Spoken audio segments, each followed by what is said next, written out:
Glória a Deus. Vamos ficar em pé. Em nome de Jesus, vamos abrir nossas Bíblias. Primeiro livro, e hoje é uma palavra mais rápida e objetiva. O livro de Gênesis, capítulo 12, primeiro livro da Bíblia. É uma palavra para nós refletirmos nesse tempo de promessas, né? E como nós temos ouvido, na quinta-feira passada, iremos aprender domingo pela manhã, e hoje nós vamos também estar ouvindo um pouco mais sobre isso, sobre este Deus de promessas. As etapas da promessa de Deus na vida do crente, né? E nada melhor do que o texto de Gênesis 12 para nos fazer lembrar que Deus é um Deus que está cheio de promessas para nos declarar verdades profundas para nós. Amém? Gênesis 12, a igreja encontrou? Diga amém. Glória a Deus. Se você não encontrar o livro de Gênesis, eu vou orar por você no final do culto, viu? Glória a Deus. É o primeiro livro da Bíblia, não tem nem como errar. Sei que se a sua Bíblia seja judaica, que na Bíblia judaica é de trás para frente. Aí é o último livro, né? Na ordem, você lê de trás para frente o Antigo Testamento na Tanakh, né? Na Bíblia judaica. Amém? Gênesis 12, vamos ler esta palavra do Senhor para os nossos corações nessa noite. E o Senhor disse a Abrão: saia da tua terra, da sua parentela e da casa do seu pai, e vá para a terra que eu lhe mostrarei. E farei de você uma grande nação, e abençoarei e engrandecerei o seu nome. Seja uma bênção. E abençoarei aqueles que o abençoarem, e amaldiçoarei aquele que o amaldiçoar. Em você serão benditas todas as famílias da terra. Partiu, pois, Abrão, como o Senhor lhe havia ordenado, e Ló foi com ele. E Abrão tinha 75 anos quando saiu de Harã. E Abrão levou consigo sua mulher Sarai e o seu sobrinho Ló, todos os bens que haviam adquirido e as pessoas que lhe foram acrescentadas em Harã. Partiram para a terra de Canaã, e lá chegaram. E Abraão atravessou até Siquém, até o carvalho de Moré, e neste tempo os cananeus, eles habitavam essa terra. E o Senhor apareceu a Abraão e lhe disse: eu darei esta terra à sua descendência. E ali Abraão edificou um altar ao Senhor, que lhe tinha aparecido. Passando dali para o monte a leste, em Betel, ele armou uma tenda, e ficando em Betel a leste e Ai a oeste. E ali edificou um altar ao Senhor, e edificou o nome, e invocou o nome do Senhor. E depois Abrão partiu dali em direção ao Negueb. Vamos orar por esta palavra em nome do Senhor Jesus. Pai, nós queremos, ó Deus, te agradecer, te louvar as maravilhas do teu nome. O Senhor, ó Deus, é o grande autor das promessas da nossa vida. É em ti que a nossa esperança, a nossa fé, a nossa vida, elas estão, Senhor, literalmente creditadas, porque nós estamos vivendo, ó Deus, com fé e esperança nas tuas promessas declaradas. Ó meu Deus, obrigado por se preocupar conosco, obrigado por ser um Deus que cuida, que zela e que não apenas fala, mas cumpre também os teus propósitos para a nossa vida. Nesta noite nós te oramos, ó Deus, pela tua igreja reunida aqui no Jardim Guanabara.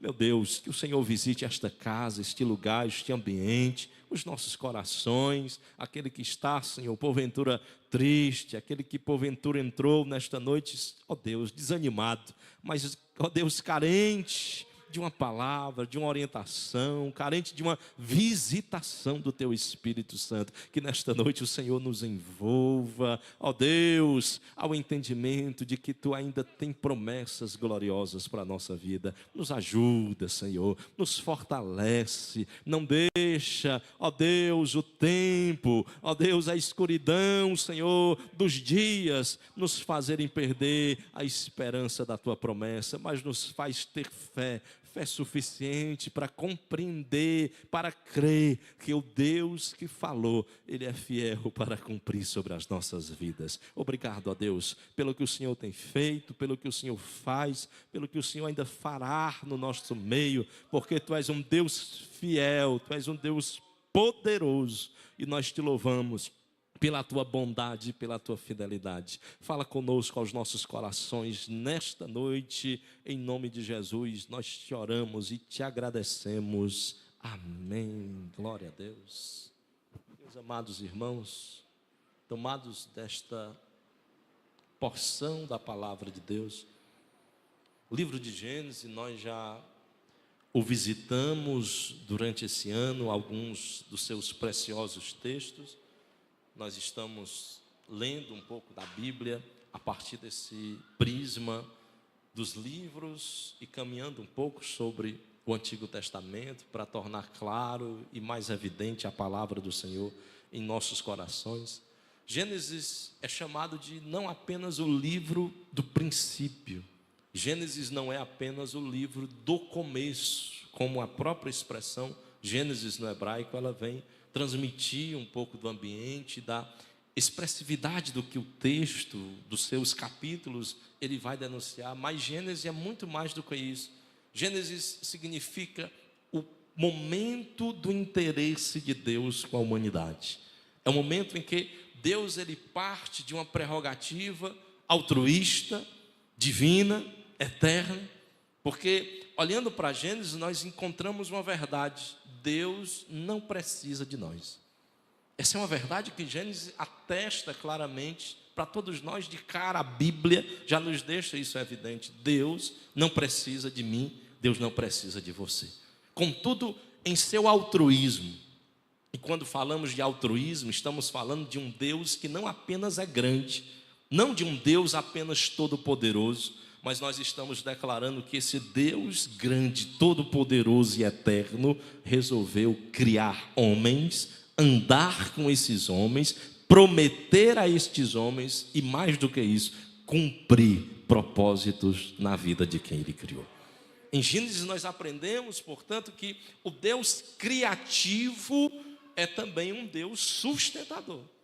Gênesis nos declara isso. Deus apenas não cria os céus e a terra, Deus sustenta todo dia com seu braço forte aquilo que Ele tem criado. Isso é uma lição que Gênesis vai nos retratando e nos trazendo a compreensão exata sobre a grandeza e o amor de Deus por nós, porque embora grande, infinito e eterno, Deus se preocupa com os seres pequenos. É por isso que lá no capítulo 3 nós vamos encontrar esta grande preocupação de Deus. Quando o homem falha, quando o homem peca, quando há aquele momento da queda terrível, o grande momento do desastre, da criação cósmica de Deus, o momento em que o pecado ele atravessa as esferas, não apenas terrestres e sentimentais, mas espirituais.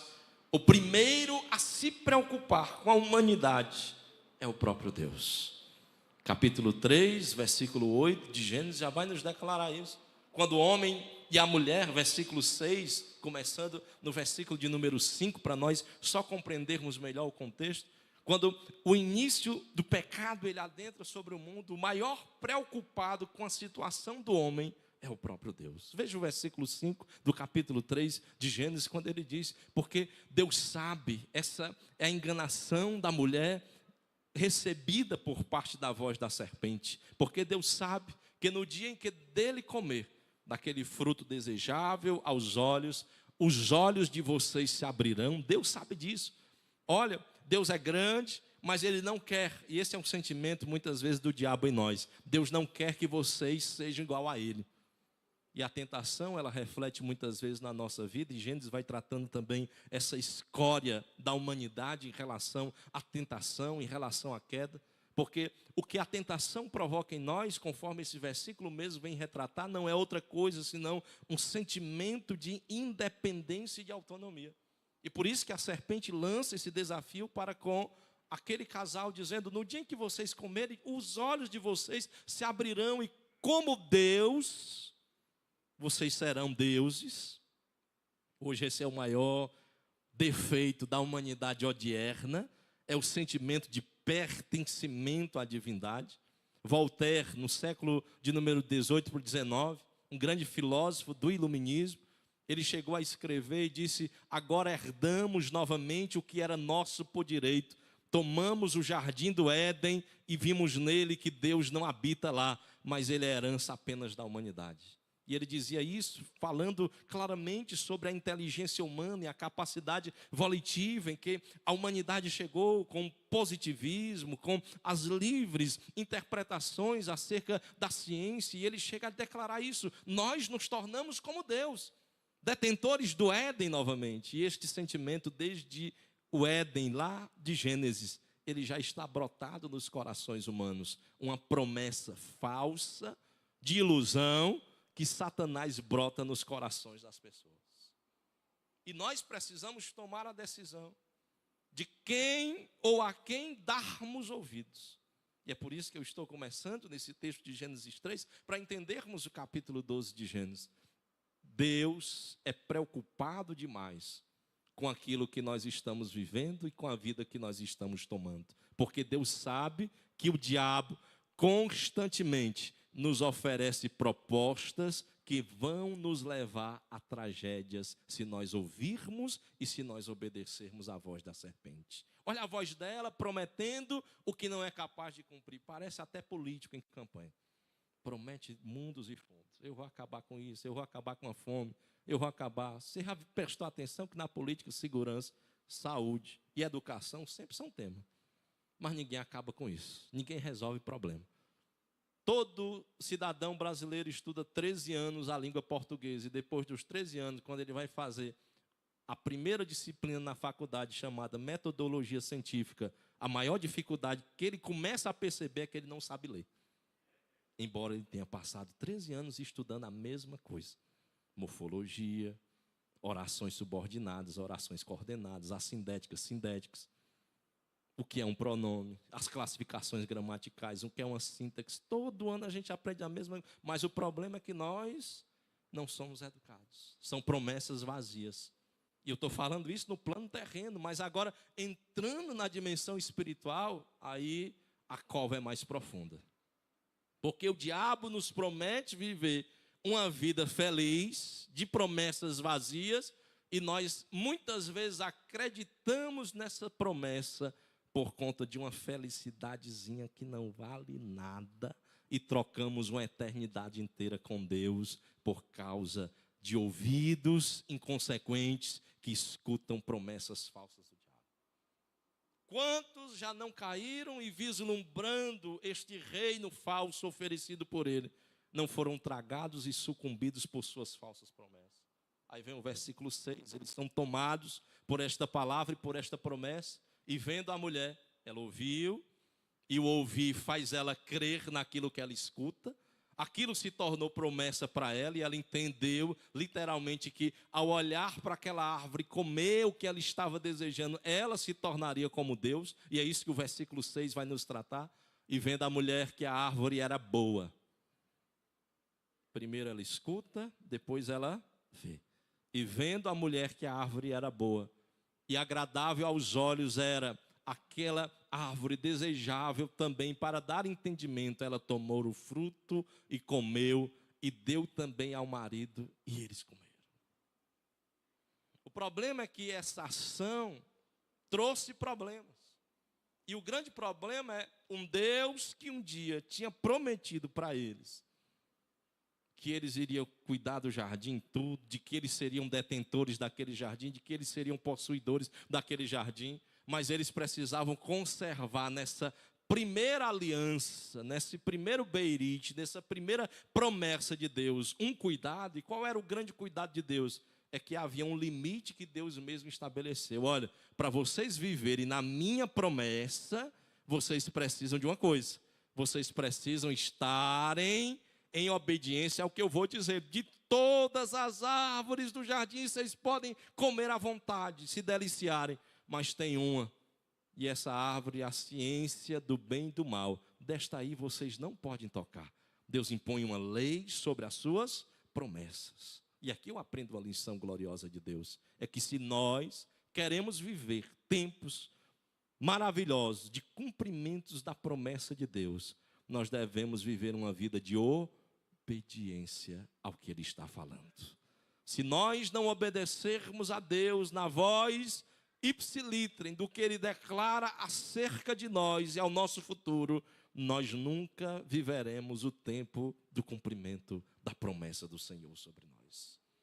E Deus, mesmo assim, Ele se preocupa com aquele casal quando ele rompe, quando eles quebram a aliança e não querem ouvir a expressão de Deus. Versículo 7, agora vai nos dizer a Bíblia: quando eles comeram, ouviram, viram e praticaram.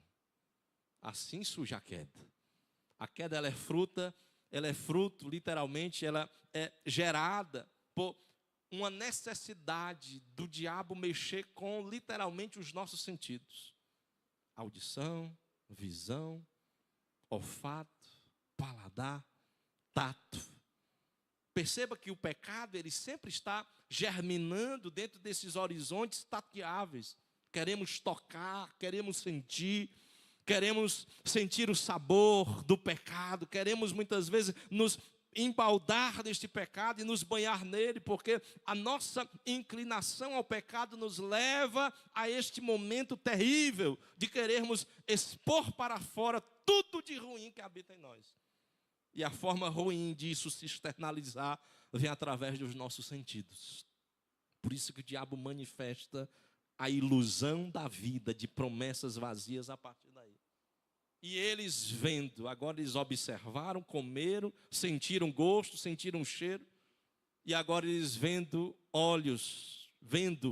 eles estão enxergando, e então os olhos de ambos se abriram, e eles começaram agora a perceber. Isso é sentimento, isso fala de sentido, isso fala de percepção, e eles começando a perceber que eles estavam nus.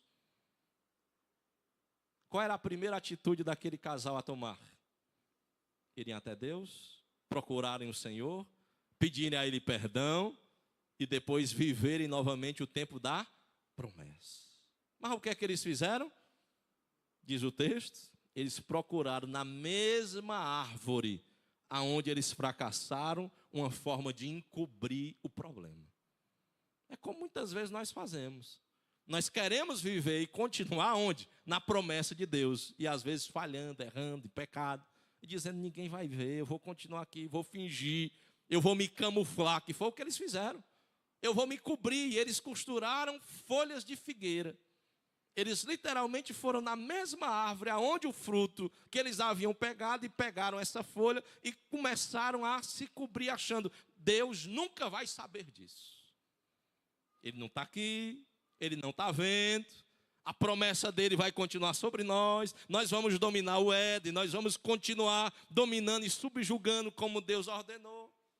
O problema é que eles subestimaram, eles colocaram Deus muito inferior e aquém do que Deus realmente é. E eles subestimaram literalmente a onisciência de Deus. Deus está enxergando tudo, Deus está vendo tudo. Não adianta nós nos camuflarmos de cristãos, não adianta nós nos camuflarmos de evangélicos, não adianta nós estarmos dentro da igreja só com as nossas figueirazinhas costuradas. Deus está vendo lá dentro de nós, se há podridão ou se há vida, se há um defunto ou se naquele lugar tem um ser vivo que foi ressuscitado por Ele. Se queremos viver as promessas do Senhor, nós precisamos encarar Deus face a face. Reconhecer os erros, recomeçar e dizer, Senhor, eu não quero que essas promessas declaradas ao meu respeito, elas venham cair por terra, mas eu quero recomeçar a jornada. Posturaram, acharam que estavam enganando. O problema é que Deus, Ele sempre sabe. Aí vem o versículo 8 de Gênesis. E o versículo 8 já nos retrata isso. E quando eles ouviram, Deus trabalha de novo com os mesmos sentidos do diabo. O diabo trabalhou com os sentidos para derrubar o homem. Deus trabalhou com os mesmos sentidos para levantar este homem e fazê-lo novamente criatura amada por Ele. E ao ouvirem a voz do Senhor, Quando Deus andava no meio do jardim, que soprava o vento suave da tarde, no entardecer, no crepúsculo, o homem e a sua mulher se esconderam da presença de Deus entre as árvores do jardim. Veja a tragédia que uma promessa falsa ela traz.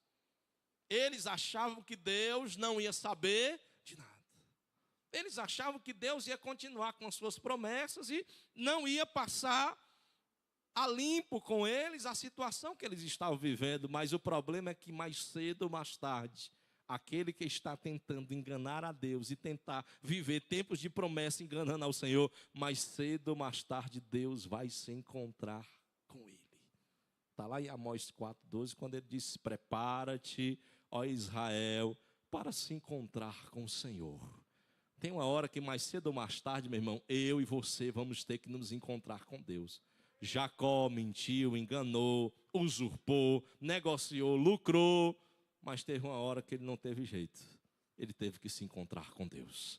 Moisés passou 40 anos fugindo dali para cá, mas teve uma hora que lá no deserto, Deus provocou Moisés, depois dos seus 40 anos, a fugir pela causa do morto. E com seus mais 40 anos, Deus resolveu se encontrar com ele. E Moisés não tinha mais como fugir da presença de Deus. E eu quero te dizer esta noite, não tem como nós fugirmos do Deus que tem promessas gloriosas para a nossa vida. Versículo 9 ainda vai dizer mais ainda. E o Senhor chamou aquele homem e disse: onde você está? E o versículo 10 vai nos dizer do capítulo 3, e ele respondeu: Senhor, eu ouvi a tua voz. Aí ele reconhece, ele entra no estado agora de declínio, realmente, sobre a sua natureza, e reconhece o seu estado de mortidão, e ele declara: Senhor, eu ouvi a tua voz, eu vi que estava nu, e eu tive medo, e eu me escondi. Veja os sentimentos dele. Eu ouvi, fala de percepção exterior. Depois, eu literalmente percebi internamente, fala de você estar refletindo sobre como você está diante de Deus. E aí ele diz: quando eu me deparei com a tua voz, eu passei a ter medo.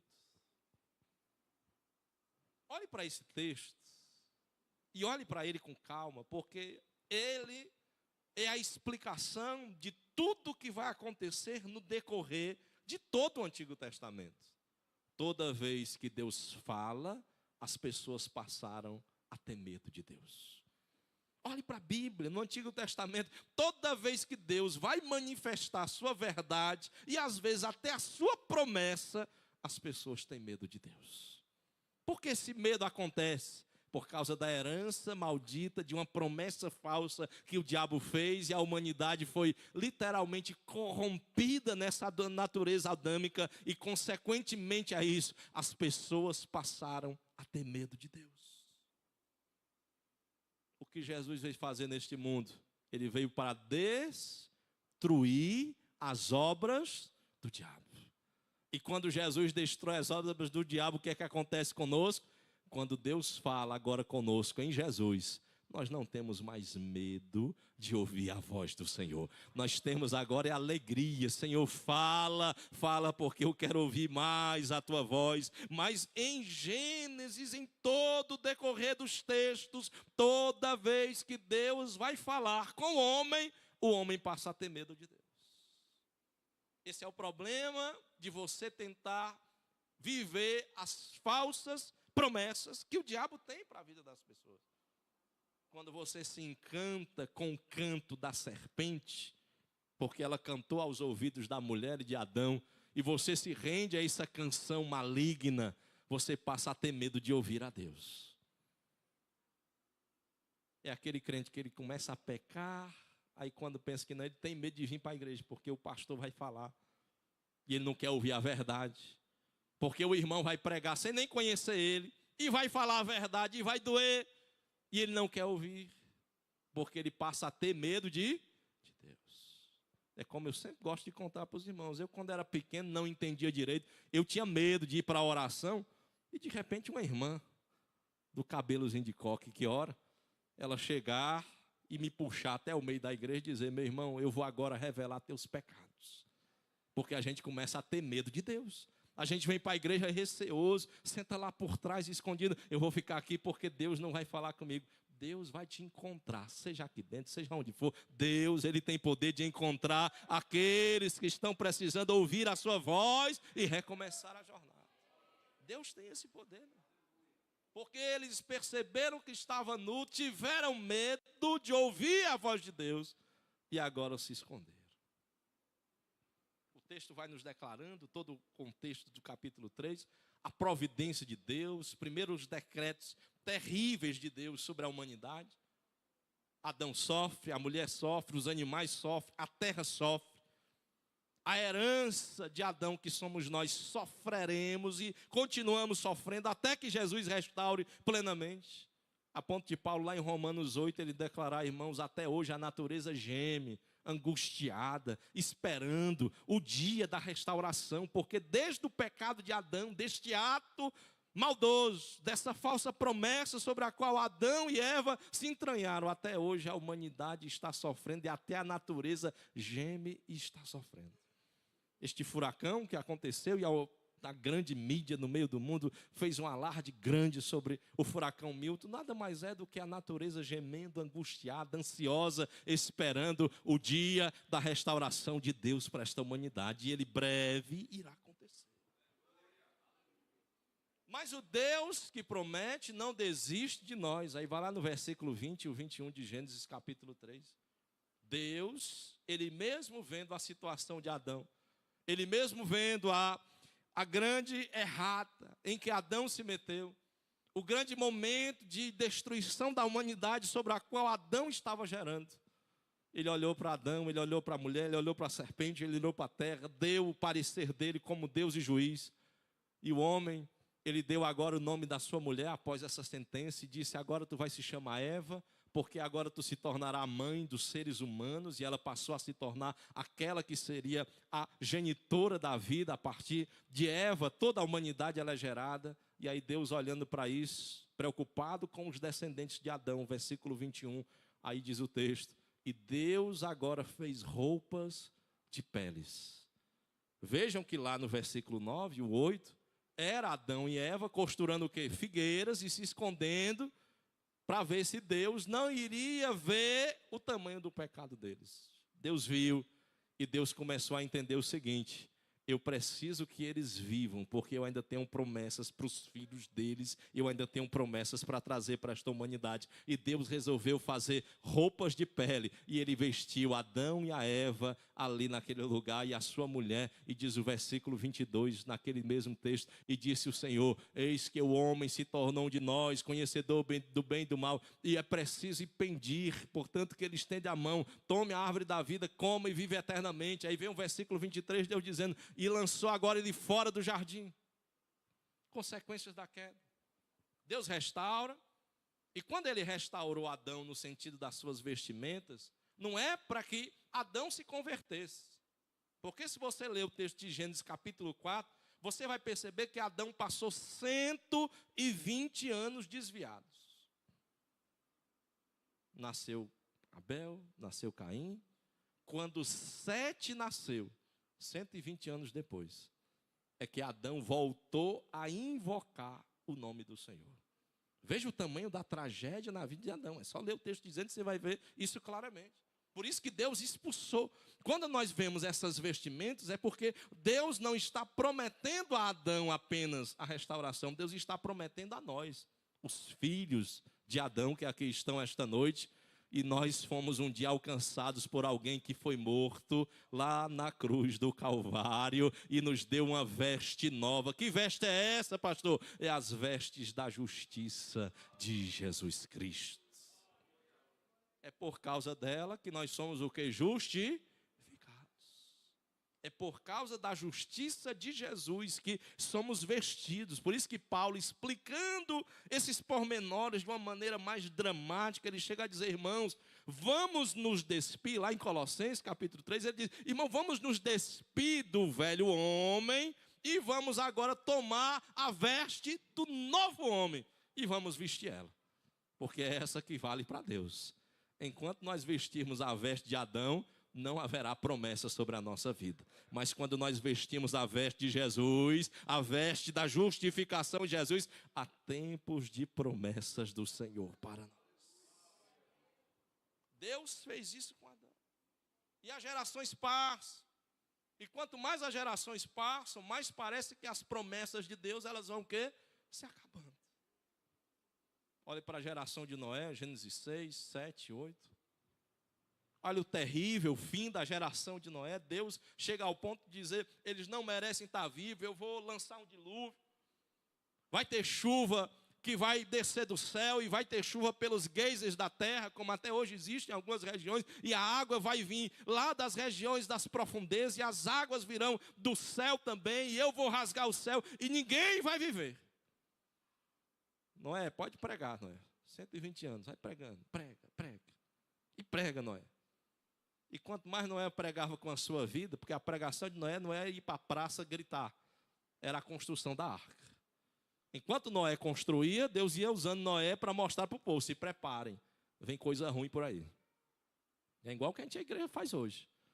A igreja vai na rua, vai nas casas, aqui dentro, a gente, irmão, se prepare, tem coisa ruim chegando. Agora nós estamos aqui dentro da arca, nos preparando para nos proteger desse dia mau, que tem uma promessa lá em Apocalipse 3,10, como foste fiel à minha palavra, eu também vou te preservar e te guardar da hora da tribulação que há de vir sobre todo mundo. Nós somos a mesma geração de Noé que Jesus diz lá no Evangelho, olha, assim como foram nos dias de Noé, assim também serão nos dias que antecederem a volta do Filho do Homem. Noé foi uma tragédia só, toda a geração sucumbiu, ninguém quis dar ouvido, ninguém quis ouvir, mas Noé viveu as promessas de Deus. Como Noé viveu as promessas de Deus? Ele foi conservado na arca, ele viu a restauração. O problema é que os filhos de Noé, Sem, Cão e Jafé, não souberam conduzir o que Deus havia prometido para eles e cumprido, uma nova terra. Eles receberam uma nova terra, purificada por Deus, mas o problema é que agora os velhos pecados de Adão ainda estão aonde? Perpetuados no coração deles. Primeiro vem o neto de Cão, o filho de Cão, chamado Canaã, que é amaldiçoado por Noé. Depois dessa confusão de Canaã, Sem, o Cão e o Jafé, os jafenitas são os orientais, os cananitas somos nós, os ocidentais. E os semitas estão ali no meio termo no Oriente. O mundo se distribuiu dessa forma como até hoje ele é. E por conta disso, os homens no seu coração corrompidos pela sua cultura maligna, aí entra o texto de Gênesis 11, resolveram construir para si uma grande torre. E disseram agora, nós vamos assumir de novo o pecado de Adão, o lugar de Deus. Nós vamos ser igual a Deus. Nós não precisamos desse Deus para herdar os céus. Vamos nos juntar. E todo mundo falava a mesma língua porque era descendente de quem? De Noé. Mas Deus viu aquilo. Deus confundiu as línguas. O texto da Torre de Babel é muito claro. Era uma torre de mais ou menos 1.000 a 1.200 metros de altura. Não era uma torre grande. Eram tão tolos que a torre deles não chegava nem até a primeira nuvem do céu. Mas eles achavam que com aquela torrezinha de nada, eles iam chegar até o céu sem precisar de Deus. Tem gente até hoje assim, com dinheiro, poder, inteligência, sabedoria. Por que não lembrar de Stephen Hawking, o grande físico, pai do neoateísmo do século XX, que ele dizia literalmente que não precisava de Deus para existir. Por que não lembrar de Jean Paul Sartre, o grande filósofo do século XIX para o XX, na França, que ele dizia, a minha maior perturbação de mente é saber da existência de alguém que me observa 24 horas, eu prefiro não acreditar que ele exista. Por que não lembrar de Nietzsche, o grande pai daquilo que hoje é o niilismo e toda essa destruição moral que existe no mundo, que chegou a dizer, olha, assim falou Zaratustra quando subiu as montanhas, lá no século XIX para o XX também, e ele chega a declarar, assim falou Zaratustra ao sol do meio-dia, na claridão, e ele olhou na montanha, ele olhou o mundo, ele olhou, escaveou e procurou, e ele chegou à conclusão, Deus já está morto, por que vocês continuam a insistir em falar dele?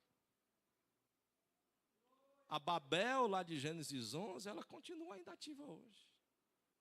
As pessoas querem ir para o céu, e é interessante isso hoje, Porque quando se morre, todo mundo diz, esse aí foi para o céu. Morreu, está no céu. Só se for o céu da boca da onça, ou do inferno, ou do diabo, ou do leão. Porque o céu, ele só é para quem tem promessas de Deus. O céu não é feito para aqueles que constroem suas escadas para tentar, pelos seus próprios esforços, chegar até lá. Ele é feito para quem Deus prometeu. É feito para aquele a quem Jesus vai dizer lá no Evangelho: entrem, benditos de meu Pai, entrai para os vossos descansos, que está preparado para vocês antes da fundação dos séculos. Mas a geração atual, essa geração odierna, alguns chamam de hipermoderna, outros de pós-moderna, essa geração que nós não sabemos nem classificá-la. Alguns chamam de geração Z, outros chamam de geração alfa, outros já chamam de geração beta. É uma geração que quer construir escadas sem precisar de ajuda de Deus para chegar no céu. E o problema disso é, eles se esqueceram que Deus ainda continua prometendo. Deus espalhou a humanidade. Cada um começou a ouvir a sua própria história. Se você depois pesquisar um pouco sobre a arqueologia bíblica, sobre o dilúvio, você vai começar a perceber que lá no Japão se conta essa história, lá na África que se conta essa história, aqui na região os incas contam esse mesmo relato, na região da Europa, nos Países Baixos, nos escandinavos, se conta também a mesma história sobre a existência de um tempo na terra em que a terra foi sucumbida por água, uma água que ninguém conseguiu escapar. Por que eles contam isso? É porque depois da Torre de Babel, cada um se espalhou como Deus ordenou e começou cada um a falar numa língua diferente da outra. E o problema foi, eles começaram a se esquecer de quem Deus era. Aí chega Gênesis 12. Quando nós olhamos Gênesis 12, só por Gênesis 12, nós não compreendemos todo esse contexto que eu acabei de citar para você. Quando Deus chamou Abrão, Abrão não sabia quem Deus era, não. Quando Deus chamou Abrão, Abraão não tinha ideia daquele a quem estava o chamando. Sabe qual era o sentimento de Adão? O mesmo de Abrão, o mesmo de Adão. Eu ouvi a voz e tive medo. Diz o texto, capítulo 11 de Gênesis, que Abrão era filho e Tera. Versículo 31, e tomou Abraão, e tomou Tera Abraão, seu filho Ló, filho de Arã, seu filho também, Sarai, sua nora, mulher de seu filho, e saiu com eles de Ur dos caldeus. Abraão não morava em Canaã. Abraão é um caldeu. Os caldeus são literalmente seres, criaturas criadas por Deus, seres humanos, mas que vivem literalmente o politeísmo. Eles não acreditam em um Deus apenas. Para eles o grande Deus é o Dagon, o criador do mundo, do universo, aquele que sustenta os mares, o grande Deus dos marinheiros. Os caldeus acreditavam mais nas astrologias do que nas verdades espirituais. Conforme os astros nos orientares, por serem dessa terra de água, por serem do meio marítimo, eles eram orientados pelas cartas náuticas das estrelas, que orientavam e diziam para eles se seria um período fértil para a terra ou um período de sequidão. Quando Deus visitou Abrão, Abrão vivia no mundo onde não se conhecia Deus. Mas o Deus de promessas, Ele rompe culturas. Ele rompe a cegueira espiritual. A luz, quando ela irradia, meu irmão, não tem escuridão inacessível que seja capaz, aleluia, de segurar a claridade da luz que Deus é. E é por isso que quando ele chega para Abraão, Abraão não tem como se segurar, Abraão não tem como resistir, Abraão não tem como dominar a luz de Deus sobre a sua vida.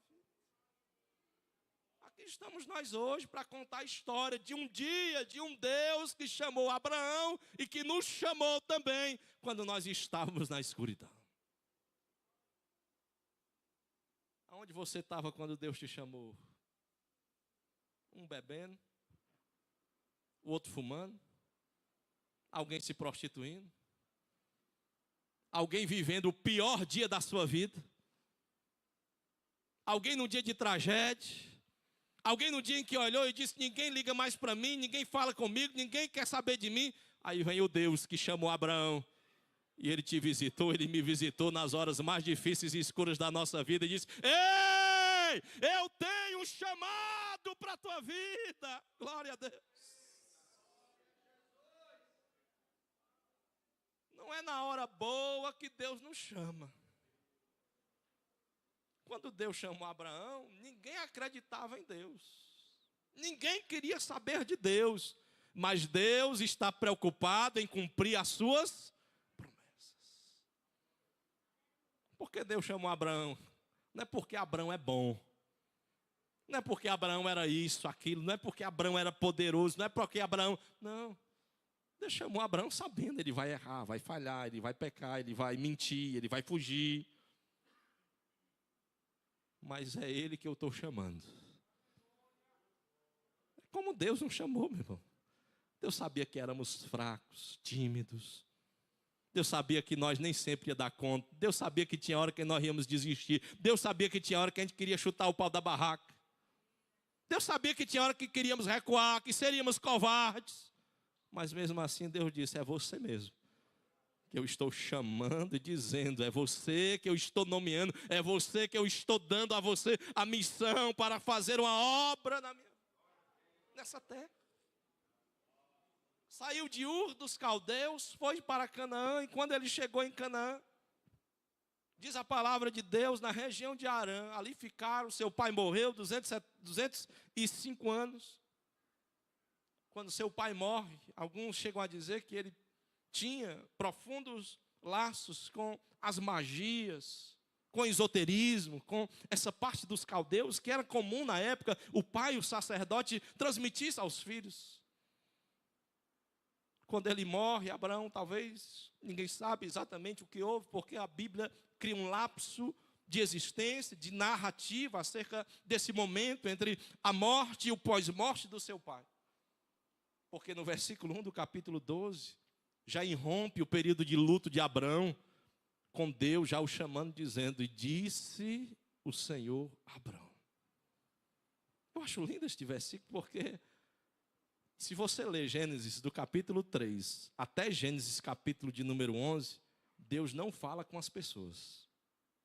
Fala com Noé por tratativas e concertos que ele precisava tratar.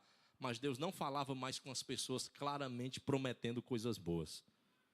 Mas depois de um lapso de tempo, de um silêncio de Deus, Deus voltou a prometer à humanidade coisas maravilhosas que Ele estava preparando para acontecer. E disse o Senhor a Abraão: para nós vivermos a promessa do Senhor, a primeira coisa que acontece conosco não é outra. Nós precisamos ouvir a voz do Senhor. Enquanto você não ouvir a voz de Deus, você vai estar perdido dentro da igreja dizendo: pastor, eu estou aqui dentro e eu não sei ainda o que fazer. Quem diz isso ainda não ouviu direito a voz do Senhor. Porque quando Deus fala, Deus já está dizendo o que é que tem que ser feito e como deve ser feito e aonde e até onde será feito. E disse o Senhor a Abraão. Quando Deus fala, Deus também revela-se conhecedor de nós. Por que Abraão acreditou em Deus? Aí vem um segredo que a Bíblia vai nos trazer. De todas as divindades que haviam na Mesopotâmia, em Ur dos Caldeus, nenhuma delas falava com o ser humano.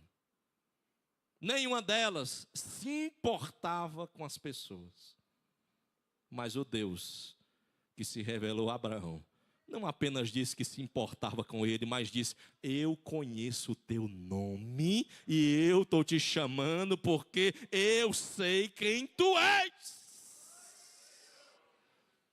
Como não servir a um Deus que se importa conosco? Deus, diferente dos falsos deuses mesopotâmicos, se revela a Abraão dizendo: eu sei a tua história, Abraão. Quando ele diz: tu é Abraão, tu é o pai da altura, tu é o pai maioral, eu te conheço. Mas tem uma coisa, Abraão, eu tenho algo maior ainda para te dar. sai de onde tu está. Aí Deus começa agora a provocar Abraão, versículo de número 1 ainda. Saia da tua terra. Esse sair fala de desafio. Deus não conta com covardes. Deus não conta com pessoas que estão literalmente vivendo a ociosidade espiritual, o relapso espiritual, o conformismo espiritual. Não, pastor, é assim mesmo.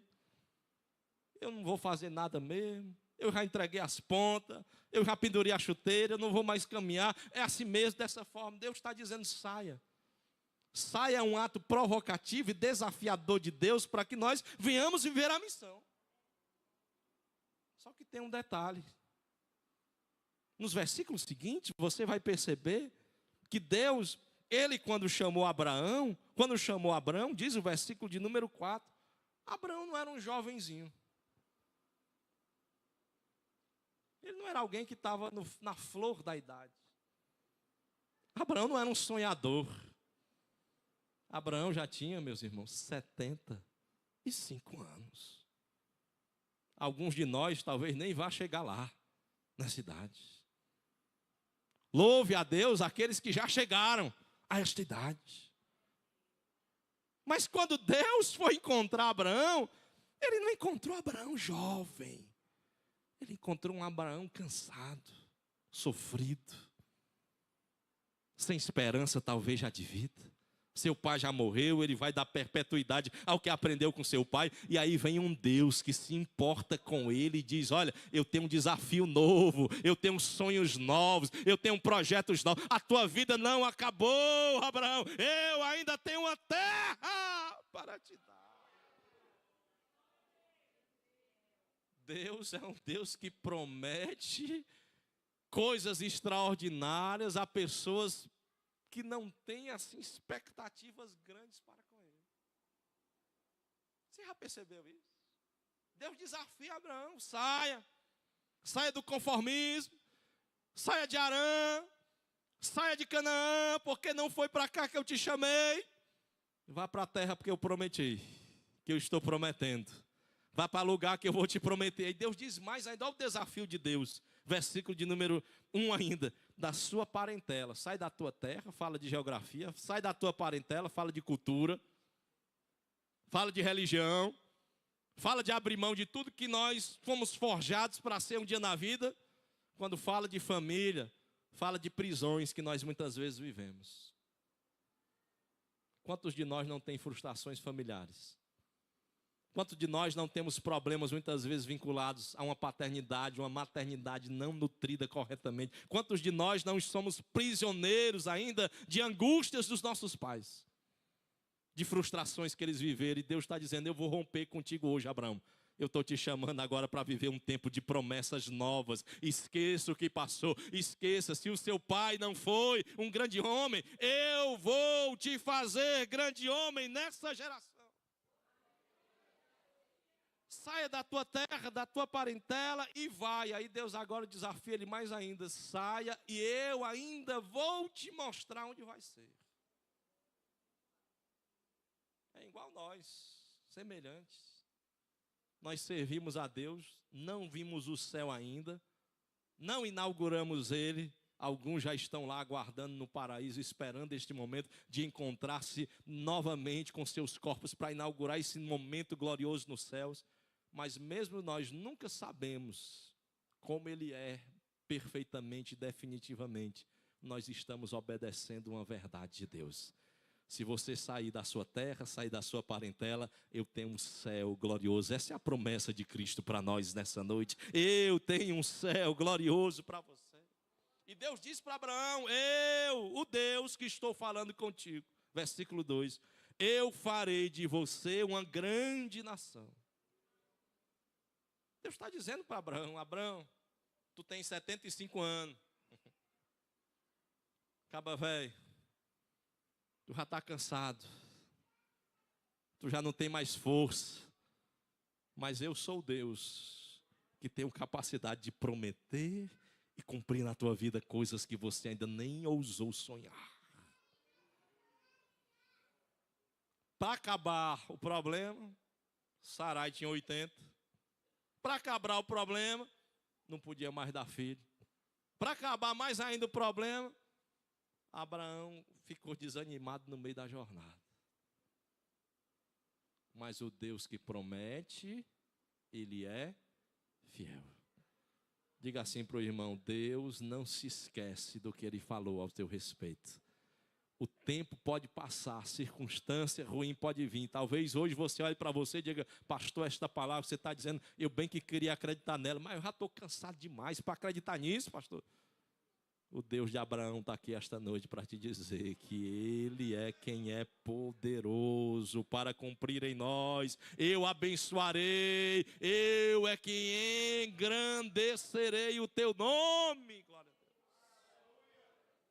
A única ordem de Deus, versículo 2 é uma: seja uma bênção.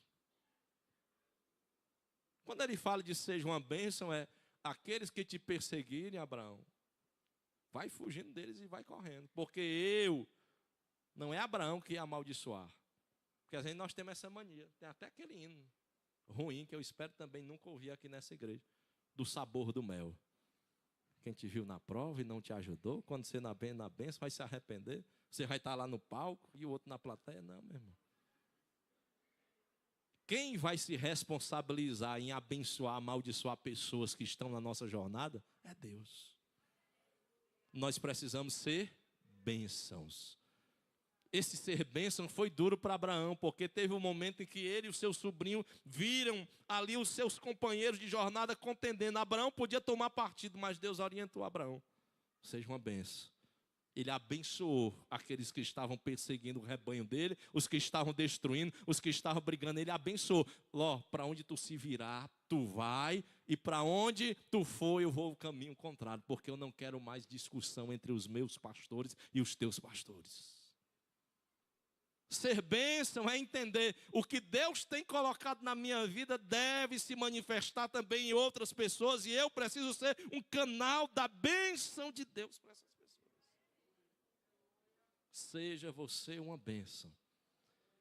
Por que uma bênção, pastor? Porque o Deus abençoador está cuidando de você e está cuidando de mim todo dia. E ele diz mais no versículo 3: em você, seja uma bênção, porque em você serão benditas. E aqui estão as famílias que por causa de Deus, o Deus de Abraão, até hoje estão sendo benditas em toda a terra. O que é ser bendito, pastor? Meu filho é uma bênção, seu filho é uma bênção. Você é uma bênção, seu pai foi uma bênção. Ah, pastor, minha família não é perfeita, minha história não é perfeita, mas a família que você constituir vai ser uma bênção. Pode ter sido um bêbado, pode ter sido seja quem for, seu pai e sua mãe, mas a família que você levantar, há uma promessa de Deus para mim, para você, para minha casa, para a tua casa, para minha família, para a tua família. Nós estamos sendo abençoados pelo Deus de Abraão, porque Ele é fiel para cumprir. Tem gente com medo: pastor, eu não me caso porque meu pai separou, porque isso aconteceu, e eu tenho medo de perpetuar essa maldição hereditária. Meu irmão, fuja disso. Quando Deus visitou Abraão, Deus sabia que era o pai de Abraão. Mas quando Deus nos dá promessa e nos visita, Ele quebra toda maldição, todo jugo, todo passado, todo pesadelo. Você está com medo de namorar, de noivar, de casar por causa disso? Saia hoje daqui em nome de Jesus, dizendo: Senhor, eu quero viver esta promessa de Abraão. Em ti serão benditas todas as famílias da terra. A minha família, o meu esposo, a minha esposa, será uma bênção para Deus. Em ti serão benditas. Versículo 4 fala da ação. Deus manifesta os seus propósitos e nós precisamos agir. Abraão ouviu, Abrão ainda aqui no texto, não Abraão mais à frente, que Deus nomeia. Abraão ouviu, e quando ele ouviu, ele partiu. Ele não titubeou. Por que Abraão faz isso? É porque ele sabia que era o Senhor que conhecia ele no íntimo.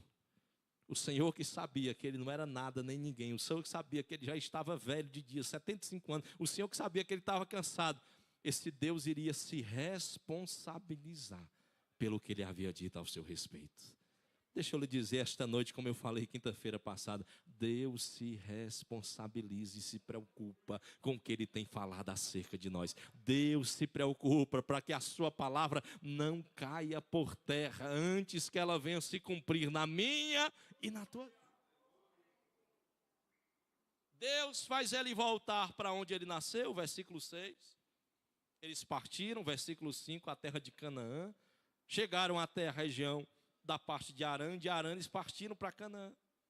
E quando eles chegaram em Canaã, ele atravessou o Siquém, o Carvalho de Moré, e todos os cananeus estavam ali. Eram homens poderosos, ricos, abastados. Todos estavam dominando, tinham servos, havia grandes plantações nessa época, era um lugar muito fértil. Aí Deus chega para Abraão e ele suscita sonhos. Deus suscita sonhos inesperados. Você crê nisto? Deus ele faz assim umas coisas com a gente que ele diz, ó, eu vou fazer isso. Aí você fica, meu Deus, como? Veja onde Abraão está, numa terra de poderosos, de ricos, de pessoas grandes. Mais à frente, quando 12 espias vão, 10 voltam com medo, assustados, dizendo, é grande, nós somos como gafanhotos. Porque os homens são poderosos e grandes. Olha o tamanho do cacho de uva que eles têm lá. Aí Deus chama Abraão e diz, Abraão, tu está vendo este lugar? Região de Siquém, até a região do Moré, norte, sul, leste e oeste. Aí Deus, versículo de número 7, ele vai dizer uma coisa para Abraão. E o Senhor apareceu a Abraão e disse, Abraão, eu vou te dar um sonho agora. Eu vou dar esta terra que tu está vendo agora, de poderosos, de ricos, essa terra fértil, de pessoas que estão dominando sobre ela, eu vou dar a tua descendência. É neste lugar, Abraão, que eu vou edificar, aleluia, sobre a tua vida e a tua descendência, uma terra e uma grande nação. Às vezes Deus falou contigo coisas que você talvez ficou duvidando. Meu Deus, como será isso? Porque nós nos conformamos com o pouco e o pequeno de Deus.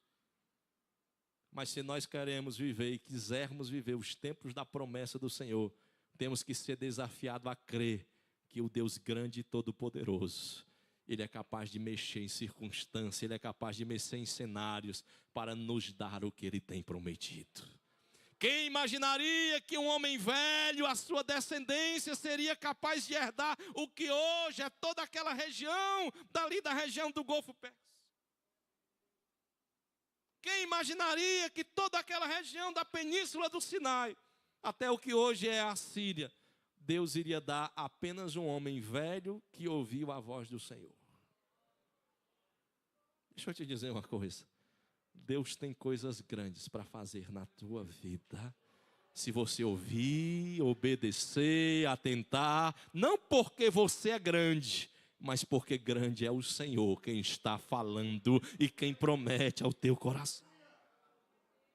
Grande é o Senhor e eu darei esta terra à tua descendência. Quando Deus fala, Abraão age. Deus falou, haja. Deus falou, faça. E o que Abraão fez? Ele edificou um altar. Esse altar não é apenas um lugar para adorar a Deus. Altar em Gênesis não é apenas um lugar para você orar ao Senhor e se esquecer, não. Altar, sabe o que é? Ele é um marco. Ele é uma pedra memorial. Levantava-se e erguia pedras entre 4, 5, às vezes até 7. Em alguns momentos um pouco maior do que isso. E aquilo era um marco para quê? Para que depois, quando voltasse, caminhasse e voltasse para aquele lugar, quem voltasse e visse aquela pedra se lembrasse. Aqui Deus falou. Aqui Deus prometeu, aqui Deus falou, e eu sei que o que Ele falou, Ele vai cumprir. Porque Abraão edificou um altar para ele se lembrar, o que Deus falou e está falando, eu sei que Ele vai me dar. Essa terra é de poderosa, é de grande, posso eu não ser capaz de dominar, mas há um Deus poderoso, que Ele pode dar coisas grandes para quem crê nele. Ele edificou um altar ao Senhor, e diz o versículo de número 8 e 9. E ele chamou aquele lugar de Betel. Sabe o que é Betel? Betel vem de Bet, as irmãs Betes, que estão aqui hoje me ouvindo, significa em hebraico casa. El é Deus. Quando Abraão edifica essas pedras, ele diz: aqui é Betel, a casa de Deus. Aqui Deus vai habitar. Sabe o que é que Abraão está nos ensinando? A promessa nem se cumpriu ainda. Mas eu sei que este lugar já pertence a Deus. Ele é consagrado a Deus. Eu sei que ainda nem é meu, a bênção ainda por completo. Mas eu já estou consagrando ao Senhor e dizendo: Senhor, foi por tua causa que isto aqui aconteceu na minha vida. Deus falou, nós precisamos agir. Não titubeie, não ignore a voz do Senhor. Não recue, não fique questionando: Deus, isso é muito grande para mim. Deus, o que o Senhor está pedindo para mim? Deus, eu não sou capaz. Ninguém é capaz. Mas tem um Deus grande. Que Ele desfaz e faz. Que Ele faz e refaz. Que Ele desmancha e monta. Que Ele cria e depois destrói. Só para nos dar o que Ele tem prometido para a nossa vida. Abraão passou pelo que passou, os perrengues que foram, mas em nenhum momento nós vemos Deus desistindo de Abraão. Sabe por quê? Deus entendeu que aquele era o homem que ele tinha chamado para viver os tempos da promessa dele. Olha o versículo de número 8, ele vai dizer isso. E passando dali para o monte, ao leste de Betel, ele armou a sua tenda. Ele ficou em Betel, a casa de Deus, e a oeste e a leste. E ali ele andando para lá e para cá, edificou um altar. E ele resolveu invocar o nome de quem? Do Senhor. Esse nome do Senhor precisa ser invocado hoje. O que é invocar o nome do Senhor, pastor? Está lá no Salmo, o salmista declarando: uns confiam no carro, outros confiam no cavaleiro. Mas nós, que estamos debaixo da promessa, nós faremos menção ao nome do Senhor dos exércitos. Nós não faremos a menção: foi A que me ajudou, foi B que não. Nós faremos menção assim: foi o Senhor quem prometeu, meu irmão. Você está vendo o que está acontecendo na minha vida? São promessas do Senhor, aleluia, que é poderoso para cumprir.